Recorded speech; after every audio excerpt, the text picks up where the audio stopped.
warahmatullahi wabarakatuh. Perkenalkan, nama saya Mita Apriani, jurusan Teknik Informatika, Fakultas Ilmu Komputer, Universitas Tomakaka Mamuju. Video kali ini saya buat untuk memenuhi tugas pertama dari salah satu mata kuliah saya, yaitu Sistem Informasi Manajemen, yang diampu oleh Bapak dosen Muhammad Agus Eskom MM.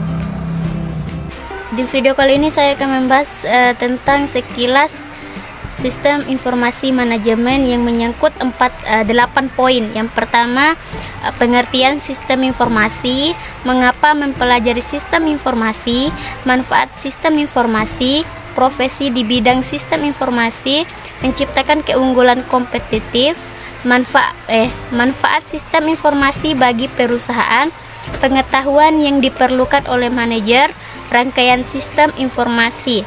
Langsung saja ke poin yang pertama, yaitu pengertian sistem informasi. Menurut Laudon 2018, sistem informasi adalah sekumpulan komponen yang berfungsi mengumpulkan, menyimpan, dan mengelola data dan bertujuan memberi informasi, pengetahuan, dan produk digital. Yang kedua, mengapa mempelajari sistem informasi? Secara garis besar, ada 3 hal yang dapat menjawab berbagai pertanyaan tersebut. Ketiga hal tersebut diantaranya adalah yang pertama, pengaruh globalisasi. Globalisasi adalah memudahnya batas-batas negara dalam kepentingan bisnis, pemerintah, dan masyarakat. Yang kedua, perubahan lingkungan bisnis. Selain pengaruh globalisasi, lingkungan bisnis juga mengalami perubahan yang sangat luar biasa. Pada masa dulu, perusahaan hanya bisa memikirkan dirinya sendiri dan menganggap perusahaan lain sebagai pesaing yang harus dikalahkan. Ada yang ketiga, perkembangan dunia industri mengalami beberapa perubahan dan perkembangan mendasar. Pada abad ke-19, industri terbesar dunia masih berupa pertanian. 3. Manfaat sistem informasi. Sistem informasi mendatangkan manfaat bagi berbagai pihak yang terkait. Di antaranya adalah yang pertama, manfaat sistem informasi bagi perusahaan. Sistem informasi diperlukan oleh perusahaan untuk mengolah data menjadi informasi sehingga berbagai pihak yang membuat keputusan dapat menggunakan informasi tersebut untuk membuat keputusan yang baik. Yang kedua, manfaat sistem informasi bagi perorangan. Perorangan yang terlibat dengan sistem informasi diantaranya adalah manajer, para operator, dan para pelanggan. Para individu ini harus membuat keputusan yang sesuai dengan perannya masing-masing, dan keputusannya memerlukan informasi yang akurat. Yang ketiga, manfaat sistem informasi bagi industri. Manfaat sistem informasi tidak hanya akan diperoleh oleh perusahaan yang sudah menerapkan sistem informasi tersebut, dan ada beberapa pihak yang terkait dengan kegiatan perusahaan, sehingga apabila perusahaan menyediakan sistem informasi yang baik, maka berbagai pihak tersebut juga dapat menikmati manfaatnya.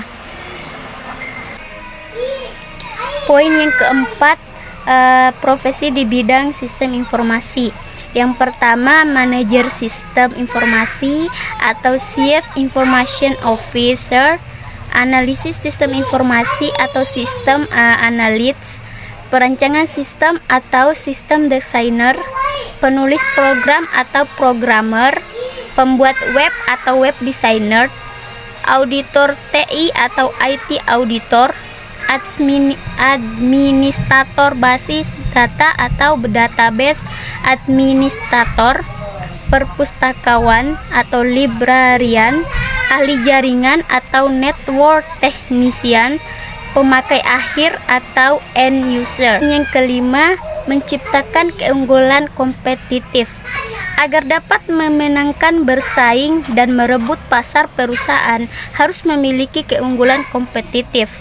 Keunggulan kompetitif adalah keunggulan yang tidak dimiliki atau belum banyak dimiliki oleh pesaing. Poin yang keenam, manfaat sistem informasi bagi perusahaan. Yang pertama, mempercepat pembuatan keputusan yang membuat keputusan.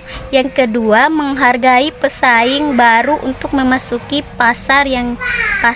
Yang ketiga, memungkinkan bekerja sama dengan perusahaan lain, bahkan dengan pesaing.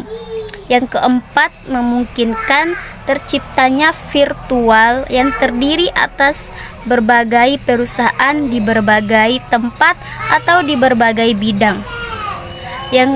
Poin yang ketujuh, pengetahuan yang diperlukan oleh manajer. Para manajer di masa sekarang harus membiasakan diri dengan sistem informasi manajer. Tidak dapat lagi hanya mengandalkan informasi yang disampaikan oleh bawahannya. Manajer juga tidak hanya dapat mengandalkan instingnya semata untuk mengetahui lingkungan bisnisnya.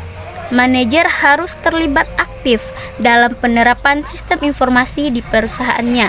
Apabila sistem informasi sudah ada, manajer harus dapat menggunakan secara ekstensif. Dan poin yang kedelapan atau poin yang terakhir, rangkaian sistem informasi merupakan gabungan dari berbagai sistem yang saling terkait menggunakan basis data dan sumber daya secara bersama-sama. Ada 5 pokok rangkaian sistem informasi. Yang pertama, business atau drive. Yang kedua, teknologi drive. Yang ketiga, players. Yang keempat, proses. Yang kelima, produk. Mungkin sekian dari saya tentang sekilas sistem informasi manajemen. Lebih dan kurangnya mohon dimaafkan. Wabillahi taufik wal hidayah. Wassalamualaikum warahmatullahi wabarakatuh.